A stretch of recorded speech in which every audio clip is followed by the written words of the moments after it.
제가 아는 어느 성도가 인도네시아로 아내와 세 아이와 함께 여행을 떠났습니다. 잠깐 은행에 환전하러 들어갔다 나왔는데 가족을 태운 택시가 사라져 버린 것입니다. 경찰에 신고를 하고 2주 동안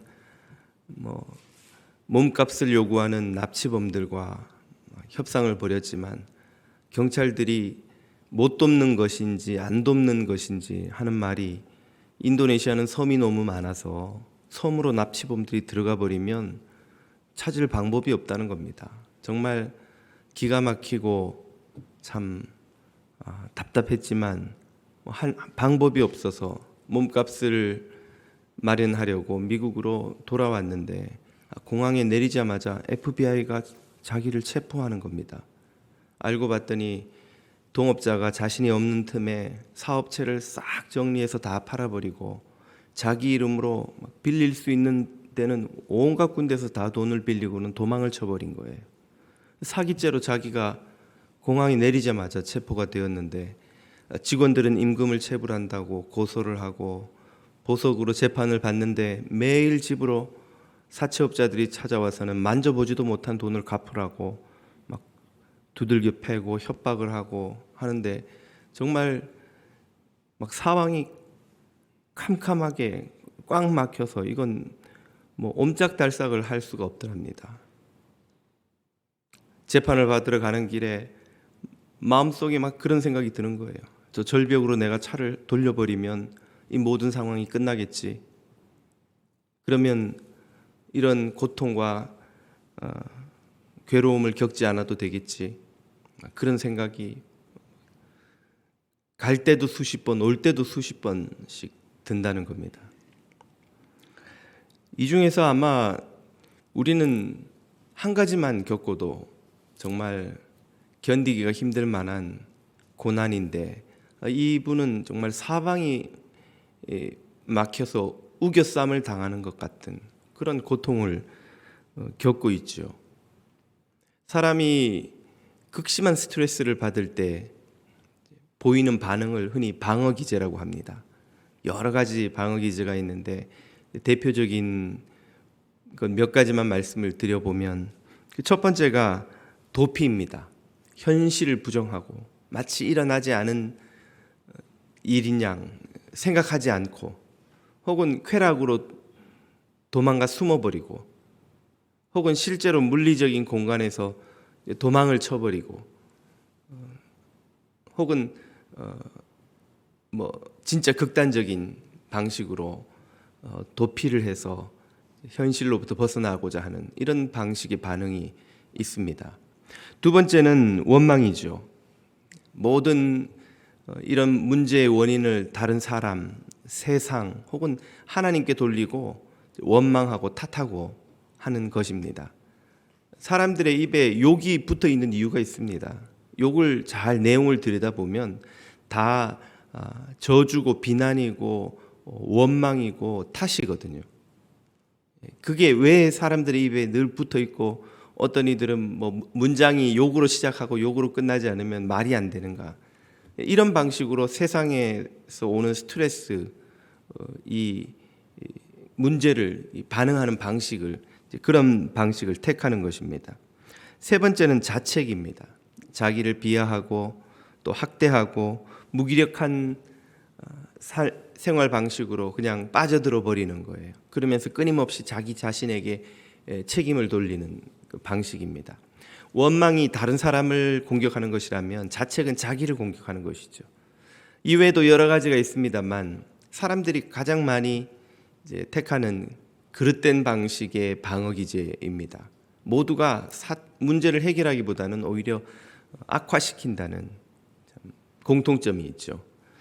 여러분은 앞서 소개한 것 같은 이런 극심한 스트레스를 주는 상황을 만나면 보통 어떤 방어기제를 택하시는지요? 이 성도는 어떤 선택을 했을까요? 이분은 어떻게 이 상황을 대처했을까요? 먼저 이 성도의 이름부터 소개하겠습니다. 이분의 이름은 다윗입니다. 바로 오늘 본문의 주인공이죠. 방금 말씀드린 내용은 다윗이 겪고 있는 이 일을 현대적으로 해석해 본 것입니다. 아마 다윗이 겪은 일은 이보다 더하면 더했지 결코 덜하지 않을 만한 그런 고난이라 할 수 있습니다. 다윗은 진퇴양난의 상황에서 살얼음판을 걷는 것 같은 하루하루를 살아갑니다. 그는 지금 블레셋의 정치적으로 망명해 도망자의 삶을 살아가고 있죠. 왜 도망자의 삶을 삽니까? 사울의 추격대로부터 도망친 것입니다. 그래서 사울의 원수인 블레셋에 와서 몸을 의탁해 시글락이라는 조그만 타운에 거주하도록 허락을 받아서 블레셋 땅에서 숨어서 지내는 거예요. 언제 다윗의 추격대가 쫓아와서 자신의 목을 칠지 모르니까. 그러면 블레셋 품에 있으니 마음이 안심이 되는 건가? 블레셋도 마음을 놓을 수 없는 상대입니다. 사울의 원수이자 곧 사실은 자신의 원수이기도 했던 이가 블레셋이거든요. 다윗이 승전하고 돌아오니까 여인들이 노래하기를 사울이 죽인 자는 천천히요 다윗이 죽인 자는 만만히로다 했던 그 만만에 죽인 적이 누구일까요? 그게 다 블레셋이었던 거예요. 다윗은 한때 블레셋이 가장 싫어했던 적군의 장수였습니다.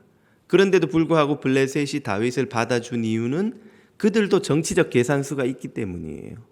사울 왕으로부터 도망왔으니까 이 다윗을 잘 돌보다가 나중에 이스라엘의 왕으로 세우거나 하면 자신들에게 친블레셋, 자신들에게 우호적인 정권이 이스라엘에 들어서면 자기들에게 여러 가지 정치적 이익이 많이 생기거든요.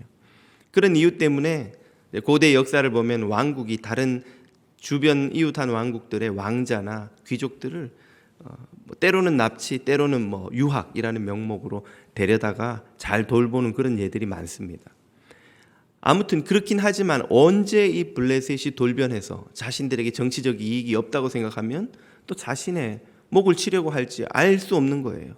혹은 블레셋이 이스라엘과 협상하는 과정에서 다윗을 대가로 넘겨주는 선택을 할 수도 있고, 앞에서 자신의 목을 칠지 뒤에서 자신의 목을 칠지 모르는 이 진퇴양난의 상황에서 살얼음판 같은 하루하루를 매일매일 불안 속에 살아가는 것이 지금 다윗의 삶입니다. 그런 상황에서 이번에는 감당할 수 없는 고난이 닥쳐온 거예요. 블레셋의 전쟁을 도우러 나갔다가 전투는 하지 못하고 사흘 만에 고향 시글락으로 돌아왔는데, 자신들이 이 마을을 비운 사이에 남부 광야에서 유목하며 또 약탈하며 살아가는 아말렉족이 쳐들어와서 집을 싹 불태우고 재산은 싹 다 약탈해서는 주로 양떼, 소떼 이런 가축들과 또 그 옷이나 이런 물건들이죠. 그리고 여자들과 아이들은 모두 노예로 팔려고 모두 잡아가 버린 겁니다. 이제 이 아말렉족이 끌고 가서 전 애굽이나 저 아라비아나 다른 데 가서 아이와 아내를 팔아버리면 어디 가서 찾아야 될지도 모르는 고대 세계는 흔했던 일이었던 것이죠.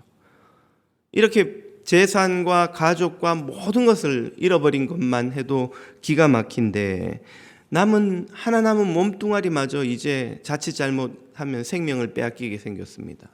부하들이 이 모든 일의 책임을 자신에게 돌리고 돌로 자신을 쳐 죽이겠다는 거예요. 얼마나 다급한 일입니까?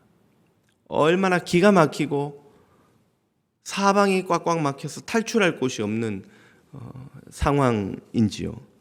이런 상황에서 다윗은 어떤 반응을 보였습니까? 앞서 소개드린 것처럼 도망치는 것도 방법일 수 있겠죠. 혹은 원망하고 탓하고 비난하고 남을 공격하는 것도 한 방법일 터이고, 혹은 자신을 자책하면서 내가 잘못해서 이 모든 일이 내게 일어났구나 하고 자기를 자학하고 자책하고 비하하며 그렇게 골방에 갇혀 사는 것도 그의 방법일 수 있었을 겁니다. 여러 가지 방식의 반응을 보일 수 있었겠지만 다윗은 무엇을 선택했는지요? 6절을 보면 그의 선택이 이렇게 나옵니다. 백성들이 자녀들 때문에 마음이 슬퍼서 다윗을 돌로 치자 하니 다윗이 크게 다급하였으나 다급했다는 것이죠. 그러나 그는 그의 하나님 여호와를 힘입고 용기를 얻었더라. 아멘. 다윗은 다른 어떤 세상 사람들이 선택하는 방식을 택하지 않고 하나님 여호와를 힘입고 용기를 얻었습니다. 하나님은 어떤 절망적인 상황에 놓인 자녀들에게도 용기를 주시는 분인 줄 믿으시기 바랍니다. 하나님의 그 용기는 우리가 이 세상에서 겪는 어떤 고난도 이기게 하고도 남는 넉넉한 능력이 거기에는 있습니다. 이 하나님의 능력으로는 이기지 못할 고난이 없는 줄 믿으시기를 축복합니다. 다윗은 바로 그 하나님을 힘입고 용기를 회복했습니다. 고난의 때에 제일 먼저 필요한 게 무엇인가? 용기거든요. 용기. 여러분, 고난이 너무 크면, 너무 어려운 일이 있으면 교인들이 그런 말씀을 종종 하세요. 기도할 힘도 안 납니다, 목사님. 기도해야 된다는 건 아는데 기도를 하러 무릎을 꿇을 힘도 안 납니다 하는 분들이 종종 있어요. 진짜 고난의 때에 제일 먼저 필요한 게 뭐냐? 용기입니다. 용기. 쓰러지지 않는 용기, 포기하지 않는 용기, 절망하지 않는 용기. 그런데 그 용기가 어디에서 오는가? 하나님에게서 온다는 거예요. 하나님을 힘입는 자에게는 그런 용기가 회복되는 줄 믿으시기를 축복합니다. 그 하나님을 힘입어야 하는데, 그러면 하나님을 힘입는다는 게 구체적으로 무슨 뜻인가? 하나님 이름을 액자에 써놓고 액자를 껴안고 있으면 되는가? 성경을 껴안고 자면 되는 것인가? 하나님을 힘입는다는 것의 의미를 우리가 제대로 이해해야 합니다. 다윗이 그 돌로 부하들이 자기를 치려고 하는 순간에 무슨 방식으로 하나님을 힘입었겠어요? 잠깐만, 내가 지금 하나님께 가서 예배를 좀 드리고 하나님을 힘입고 와야 되니까 돌로 치는 거 조금만 기다려줘. 그럴 수 있었겠습니까? 무슨 방법이 그 순간에 있는 게 아니잖아요. 하나님을 힘입는다는 것의 의미는 첫 번째로 하나님의 약속을 떠올렸다는 뜻입니다. 성경은 수많은 하나님의 약속으로 가득합니다. 아브라함부터 이삭, 야곱, 요셉으로 이어지는 족장들에게 주신 그 모든 약속들, 더 거슬러 올라가서 아담과 하와 때부터 인류에게 주셨던 그 복의 약속들, 이스라엘의 역사를 통해서 선조들에게 주셨던 수많은 약속들을 다윗은 기억하고 있었습니다. 그 약속을 마음에 떠올렸다는 거예요. 하나님이 성경에서 우리에게 주신 약속 중에 하나를 한번 들어보십시오. 이사야 43장 2절입니다. 네가 물 가운데로 지날 때에 내가 너와 함께 할 것이라. 강을 건널 때에 물이 너를 침몰하지 못할 것이며 내가 불 가운데 지날 때에도 타지 아니할 것이요 불꽃이 너를 사르지도 못하리니. 하나님이 물과 불, 우리 삶에서 제일 두려운 것 아닙니까? 바다에 나가면 물이 얼마나 두려운지 모릅니다. 불 나면 불을 이길 재간이 없죠. 인생에서 제일 두려운 물과 불이 우리를 엄습하고 덮을 때에도 하나님께서는 우리를 지키시며 동행하시며 곁에 함께 하시리라는 약속이죠. 이 약속을 다윗은 마음에 늘 품고 살았던 겁니다. 그 순간에 그 약속이 떠오른 거예요. 하나님의 약속이 떠오른 거예요. 이것이 하나님을 힘입는 방식입니다. 그러므로 성도는 하나님의 말씀을 늘 평소에 묵상하고 읽고 또 마음에 암송하여 새기는 것을 쉬지 않아야 합니다. 왜요? 고난의 때에 잠깐만 성경 찾아보고 무슨 약속이 있나 보자. 그럴 틈이 없는 거예요. 지금 눈앞에 돌이 날아오는데 잠깐만 스탑. 내가 성경 찾아보고 하나님 약속을 좀 찾아봐야 되겠어. 그럴 여유가 없는 거예요. 말씀이 마음에 늘 새겨져 있어야 그 약속이 떠오릅니다. 예수님이 광야에서 시험 당할 때에 마귀가 예수님을 세 가지 방식으로 시험하자 예수님의 답변은 한결같이 이렇게 시작하죠. 기록되었으되 시험 당하는데 잠깐만 성경에 무슨 말씀이 있나 좀 보자고. 그럴 틈이 없는 거예요. 기록된 말씀이 늘 예수님의 마음속에 암송되어 있었던 겁니다. 암송할 필요가 있습니다. 말씀을 정말 우리에게 힘이 되는 말씀은 늘 암송할 필요가 있어요. 방금 읽은 이사야 43장 2절 같은 말씀은 매일 한 번씩 읽고 또 묵상하고 읽고 묵상하면 한 달만 그렇게 하면요 암송이 됩니다.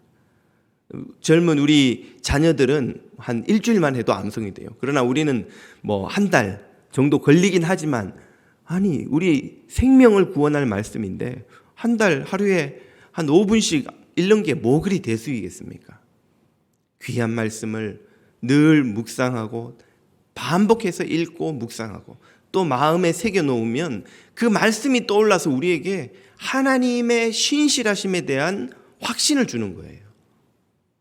하나님의 약속을 붙드는 것, 이것이 하나님을 힘입는 방식입니다. 여러분의 마음속에 이 말씀이 암송되어 있으면 자동으로 그 말씀이 필요한 때 떠올라서 성령께서 떠올려 주셔요. 떠올라서 우리에게 하나님을 힘입도록 해주십니다. 여러분의 마음에 하나님의 이 약속의 말씀이 늘 암송되어 새겨져 있기를, 그래서 그 말씀으로 인해서 하나님을 늘 힘입기를 주님 이름으로 축복합니다. 두 번째로 하나님을 힘입는다는 것은 하나님이 행하셨던 과거의 구원을 떠올린다는 뜻이에요. 이 다윗은 정말 하나님에게 참 감사 찬양할 구원의 역사가 많습니다. 어린 시절에 목동으로 양을 돌볼 때 덤비는 그 사자와 곰을 물맷돌로 물리쳤을 때부터, 그 물맷돌로 골리앗을 쓰러뜨렸을 때부터, 블레셋과의 수많은 전투에서 생사의 위기에서 자신을 건지시고 적을 물리치게 해주셨던 그 하나님의 구원의 역사까지, 또 사울의 추격대가 수도 없이 자신을 쫓아와서 턱 밑에서 자기를 해하려고 했던 그 순간순간에 하나님이 기적 같은 방법으로 정말 우연처럼 보이지만 하나님의 필연의 손이 자신을 건져주셔서 여기까지 인도해 주셨던 그 모든 경험들, 그 기억들, 그런 하나님의 구원의 경험에서 나온 바울의 신앙 고백이 내가 사망의 음침한 골짜기를 다닐지라도 해를 두려워하지 않을 것은 주께서 나와 함께 하심이라 하는 고백인 거예요. 이게 그냥 다윗이 문학 소년이어서 멋진 말 없나 이렇게 찾다가 나온 고백이 아닌 거예요. 자신의 삶에서 나온 고백입니다. 자신이 정말 죽을 고비를 수도 없이 넘기면서 하나님께서 어떻게 자신을 구해주셨는지를 떠올렸기 때문에 나올 수 있는 고백이에요. 다윗은 지금 이 순간 그 하나님의 구원 역사를 떠올리는 겁니다. 그래, 사울의 손에서도 내가 동굴에서 사울의 추격대가 동굴 앞까지 와서 쳐들어오면 나는 죽는 건데 내가 있는지를 모르고 사울이 들어와서 잠깐 낮잠 자고 가는 동안에도 내가 있는 걸, 사울과 추격대의 눈을 가려서 자기를 건져주셨던 그 블레셋의 거인 앞에서도 하나님이 나에게 용기를 주셔서 물맷돌 하나로 그 거인을 쓰러뜨렸던 그 승리를 주셨던 하나님, 생각하면 끝도 없이 하나님이 행하신 구원이 떠오르는 거예요. 그 하나님이 행하셨던 과거의 모든 구원 역사를 다시 되새기는 것, 이것이 바로 하나님을 힘입는 것입니다. 그래서 이사야서는 또 이러한 권면을 우리에게 하세요. 그러므로 12장 3절입니다. 그러므로 너희가 기쁨으로 구원의 우물들에서 물을 기르리로다. 아멘. 구원의 우물들이 뭡니까? 어느 동네에 가면 우물들 이름이 다 구원인가요? 이게 비유죠. 우리가 과거에 어떻게 하나님으로부터 구원받았는가, 그 추억의, 그 기억의 우물들, 기억의 물이 이렇게 비우니까요. 이게 물이 고여 있는 거예요. 그 구원의 경험에서 물을 기르듯이 그 추억을 떠올리는 겁니다. 복된 결혼 생활 어떻게 하는 비결이 무엇입니까? 내가 이 인간하고 내가 눈이 뒤집혀서 이 인간하고 그때 내가 왜 정신이 나가서 이 인간 청혼을 받아줬지? 하는 생각이 들 때가 우리 교회 자매님들은 없으시죠? 예. 저하고 같이 사는 분은 많다고 하시던데, 그런데도 이 남자하고 이 여자하고 행복한 결혼 생활을 할 수 있는 비결이 있다면 무엇일까요? 신혼 때 사진을 한번 꺼내보는 거예요. 데이트할 때 기억을 떠올려 보는 거예요.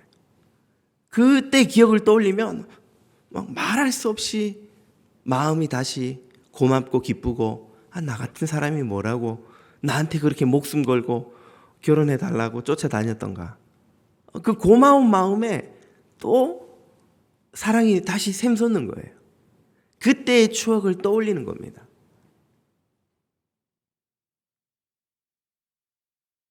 개인적인 기억을 한번 나누는 걸 용서해 주십시오. 저는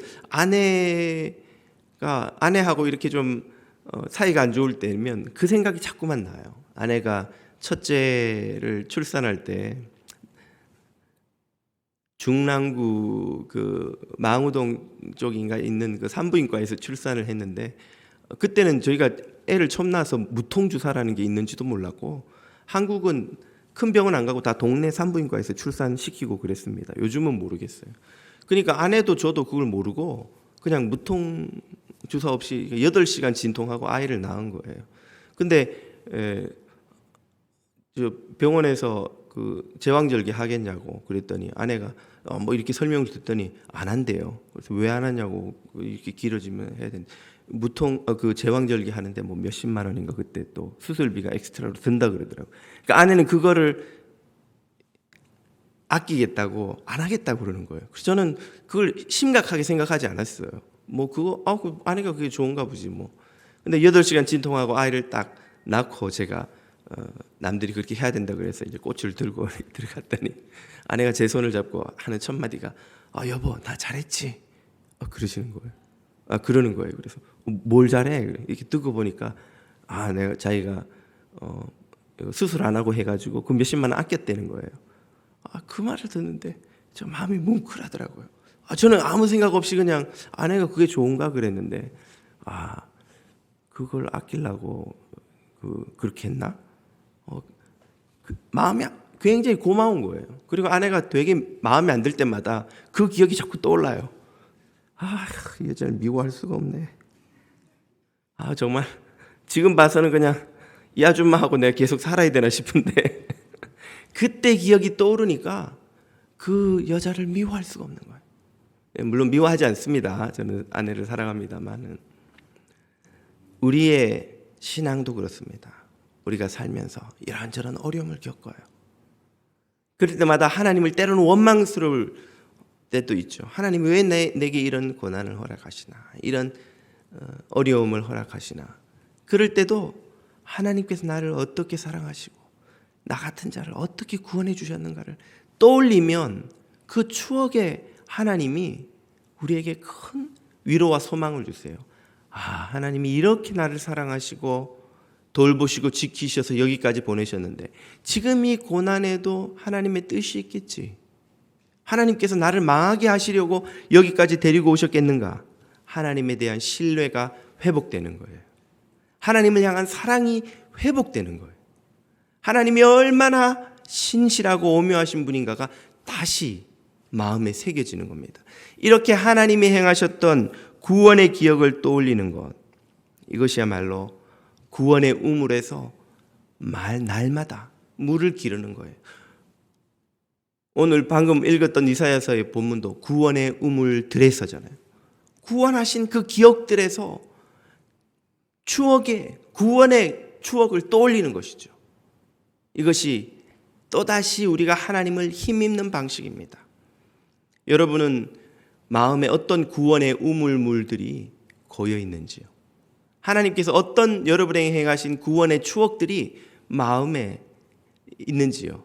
그 우물물을 잘 간직하고 수시로 예배 때마다, 묵상 때마다, 또 고난을 마주할 때마다 그 구원의 우물물에서 물을 다시 길어 오르는 것, 성도가 하나님을 힘입는 방식입니다. 여러분의 마음에 구원의 우물물들에서 날마다 이 기쁨의 우물이 샘솟기를 주님의 이름으로 또 축복합니다. 세 번째로 하나님을 힘입는다는 것은 기도했다는 뜻이지요. 다윗은 제사장에게 에봇을 가져오게 하고 하나님께 묻습니다. 8절 다윗이 여호와께 묻자와 이르되 내가 이 군대를 추격하면 따라잡겠나이까 하니 내가 이 군대를 추격하면 따라잡겠습니까? 이걸 왜 물을까요? 하나님의 응답이 없으면 추격을 할 수가 없는 거예요. 왜? 추격하면 되지 뭐 그게 문제야. 일단 용기가 없습니다. 하나님이 주시는 용기가 없으면 여러분 우리가 일을 못해서 안 하는 게 아니잖아요.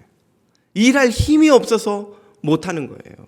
많은 사람들이 더 큰 일을 할 수 없는 이유는 능력이 부족해서가 아닙니다. 그 일을 할 이유와 용기가 확신이 부족하기 때문이죠. 저기 아말렉이 어디로 도망갔는지도 몰라요. 광야에 길도 없는 광야에서 사방천지 남쪽이라는 것밖에는 몰라요. 남쪽에 어디로 갔는지 알 방법이 없는데 무슨 수로 추격을 하냐는 거죠. 그들에게 확신이 필요했습니다. 다윗이 이렇게 기도하자 여호와께서 그에게 대답하시되 그를 쫓아가라. 내가 반드시 따라잡고 도로 찾으리라. 이 약속을 받고 다윗은 용기를 얻어 추격을 시작할 수 있었던 것입니다. 기도는 하나님의 용기가 우리 마음에 쏟아 부어지도록 만드는 통로입니다. 기도는 우리의 마음을 열어서 하나님의 용기의 비가 쏟아져 우리의 마음에 채워지도록 하는 문을 여는 방식입니다. 하늘에서 아무리 비가 많이 와도 물 저장고의 뚜껑을 딱 닫아 놓으면 한 방울도 거기 고이지 않죠. 저장고의 문을 활짝 열어서 하늘의 비가 그 물탱크에 고이도록 해야 하는 것이죠. 기도가 바로 이와 같습니다. 하나님은 우리에게 용기를 주고자 하시지만 기도하지 않으면 그 용기가 우리의 마음에 쏟아져 들어올 기회가 없습니다. 통로가 없습니다. 문이 열리지를 않는 거예요. 기도로 활짝 우리의 마음의 문을 열면 하나님이 용기의 비를 쏟아부어 주시죠. 우리의 기도를 통해서 우리의 마음에 확신과 용기의 물이 가득 차면 그때는 우리가 일어나 움직일 수 있는 것입니다. 무엇이든 할 수 있는 것이죠. 두려움 없는 용기와 확신이 우리로 하여금 일어나 전진하게 만들어줍니다. 그러므로 하나님을 힘입는 세 번째 방식은 바로 기도이죠. 우리의 마음에 주님이 주시는 확신과 용기가 가득 찰 때까지 쉬지 않고 기도하는 여러분이 다 되시기를 주님 이름으로 축복합니다. 이렇게 하나님을 힘입어서 하나님의 약속을 붙들고 하나님의 구원을 떠올리고 하나님이 용기를 채워주시도록 기도해서 우리의 마음이 용기가 가득 차면 해야 하는 일이 무엇입니까? 바로 주님이 보여주시는 길을 따라 일어나 전진하는 그것입니다. 믿음으로 순종하는 이것이지요.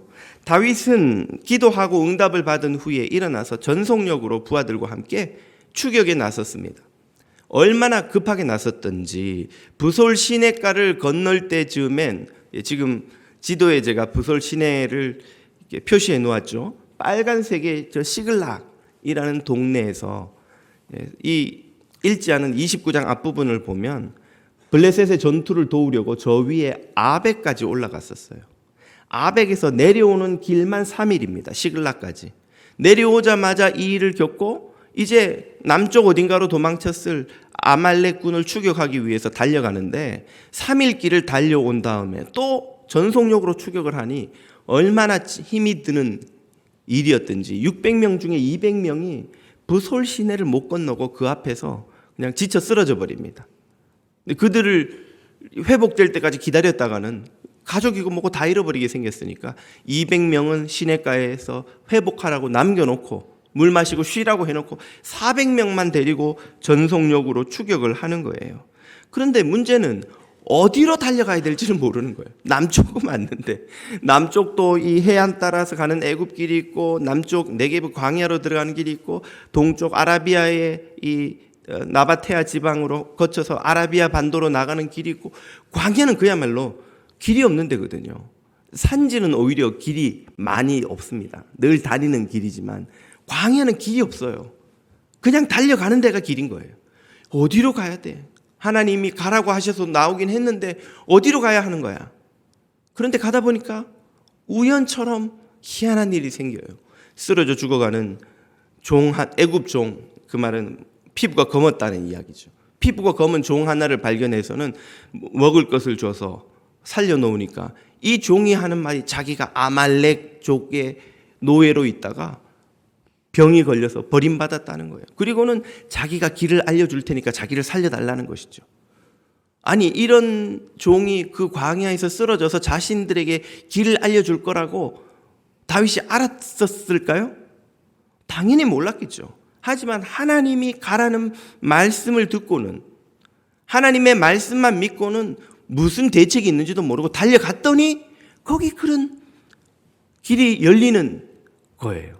이것은 마치 아브라함이 갈대아 우르를 떠나 내가 너에게 지시할 땅으로 가라. 지시를 하지도 않으시고 어디로 가야 될지도 모르는데 가라고 하신 그 말씀을 듣고 달려간 것과 같다 하겠습니다. 보장이 없는데 하나님의 약속을 보장으로 믿고, 믿음은 바라는 것들의 실상이요 보지 못하는 것들의 증거니 선진들이 이로써 증거를 얻었느니라. 하나님의 약속이 최고의 개런티 보장인 거예요. 우리는 무슨 보험 증서가 있어야 되고 연금 플랜이 있어야 되고 누군가 계약서가 있어야, 그게 우리의 삶을 보장해 주는 거라고 믿지만, 성도는 그 무엇보다 하나님의 약속이 최고의 보장이 되는, 보험 증서가 되는 이들인 줄 믿으시기 바랍니다. 아브라함이 그랬듯이 다윗도 하나님의 약속만 믿고 그냥 광야로 달려나간 거예요. 그랬더니 아말렉족이 가는 길을 가르쳐줄 종이 거기 기다리고 있더라는 것이죠. 우연처럼 보이지만 하나님은 구원의 필연으로 우리의 길을 열어주십니다. 그렇게 해서 아말렉을 따라잡았는데, 만일 아말렉이 자신들을 기다리며 만반의 전투태세를 하고 있었다면 아마 다윗과 부하들은 몰살당했을 거예요. 3일 길을 달려온 다음에 또 전력으로 달려와서, 얼마나 전력으로 쫓아갔으면 200명이 쓰러져 물을 못 건널, 시내를 못 건널 정도였다면 얼마나 지쳤겠어요. 그런데 두려운 마음이 있었겠죠. 다윗도 이런 체력으로 우리가 아말렉과 싸울 수 있을까?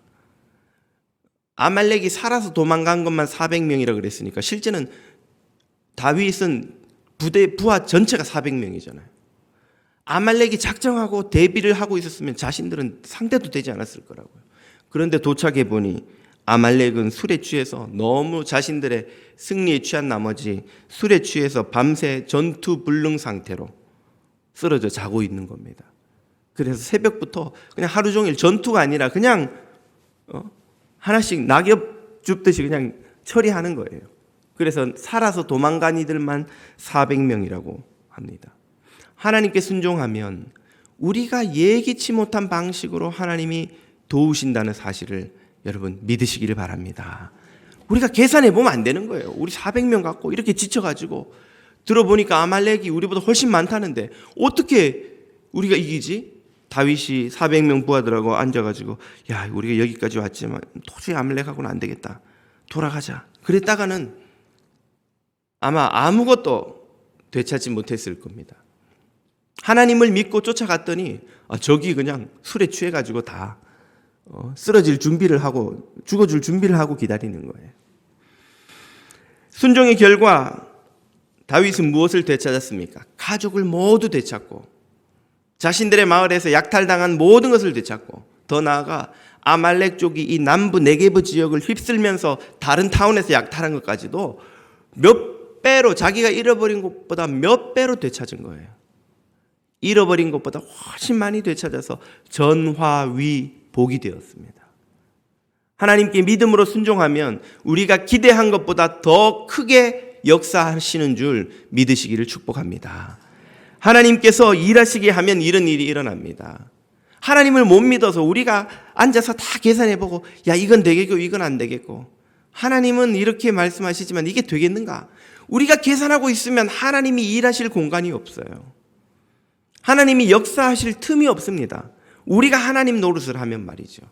그러나 하나님의 약속의 말씀을 믿고 우리의 계산을 뛰어넘는 하나님의 인도를 쫓아가면 하나님께서 일하시고, 그것은 우리가 계산하고 바라고 기대하고 이루고자 하는 것보다 훨씬 큰 역사를 이루는 줄 여러분 믿으시기를 축복합니다.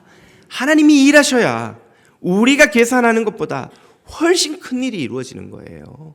우리 아이들한테 뭐 갖고 싶어? 아무리 기회를 줘도 머리를 짜내봐야 장난감 하나밖에 자기한테 유익한 뭐가 좋으냐 장난감밖에 생각이 안 나요. 그러나 엄마 아빠는 그 아이의 인생에 더 좋은 걸, 더 큰 걸 주기를 원하고 줄 수가 있잖아요. 엄마 아빠한테 고르라고 하는 게 훨씬 이익이죠. 아빠가 골라줘. 엄마가 골라줘. 아빠가 지금 사업체에서 벌어들이는 수입이 얼만데, 야, 네 졸업 선물로 아무리 못해도 야, 이건 내 수준에 이 정도는 해줘야지. 아이가 아무리 머리를 짜내도 엄마 아빠가 주는 선물과 비교할 수 없는 거예요. 더 큰 걸 주시는 것이 우리 주 하나님이십니다. 다윗은 그가 겪은 일을 생각하면 우리가 그 입장이라면 절망을 해도 하나도 이상하지 않고 도망을 쳤어도 하나도 이상하지 않고 자책하거나 세상을 원망하거나 저주하면서 폐인이 되었어도 아무 이상할 게 없는 고난을 겪습니다. 핸들을 돌려 절벽으로 뛰어드는 선택을 해도 하나도 이상하지 않을 것 같은 고난에 갇혀 있었지요. 그러나 그는 세상이 택하는 그런 방식을 쫓아가지 않고 하나님을 힘입고 용기를 얻어 하나님의 인도하심을 쫓아 구원의 길, 역전의 길, 회복의 길을 갔습니다. 이것이 바로 다윗이 많은 허물에도 불구하고 성경에 그가 하나님의 마음에 합한 사람이라는 칭찬을 받는 이유가 아닐지 모르겠습니다.